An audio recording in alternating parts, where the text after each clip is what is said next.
大家好，歡迎嚟到我嘅 channel。咁我係肥仔輝。咁今日同大家講黃大仙靈籤第19籤。19籤咧係啲中吉籤嚟嘅，講緊係咩咧？就係伏羲畫八卦。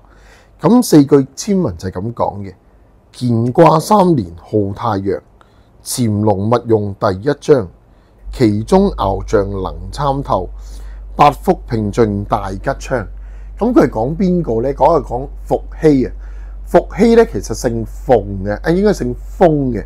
不過因為風同鳳係同音咧，所以後尾佢就用咗鳳呢個，我哋叫做而家嚟講叫嗰啲叫咩啊？圖騰啊，做佢嗰個我哋叫 logo 啦。而家咁伏羲係咩咧？伏羲就係令到我哋可以知道咩叫做卦象，創立卦象嘅第一日。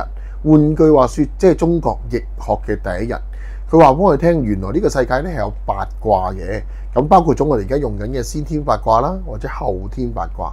咁後天八卦我要熟啲啦，就係乾坎艮震、巽離坤兌啊嘛，就將人生大部分嘅事物咧都形成咗喺度，再八卦成八卦出嚟，就成為我哋易經64卦。而我哋風水就係咩啊？兩儀分四象，四象分八卦，一路落去而衍生我哋好多中國學說嘅五行。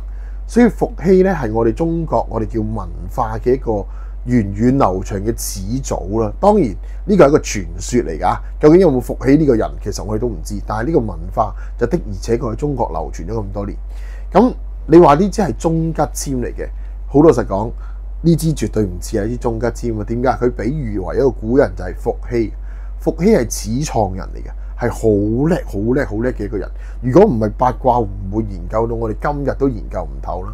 即係話你要風得風，要雨得雨，有咁嘅能力，有咁嘅實力去做好多好多唔同類型嘅嘢。咁你問伏羲感情好唔好啊？一個伏羲，一個女媧，據說係夫婦嚟噶嘛。咁所以有啲人就話啦，伏羲同女媧一個手執規矩，一個手執方圓，其實夫唱婦隨，兩個都係好叻嘅人，咁梗係好嘅關係啦。咁但係佢點解要講籤文第二句潛龍勿用第一章？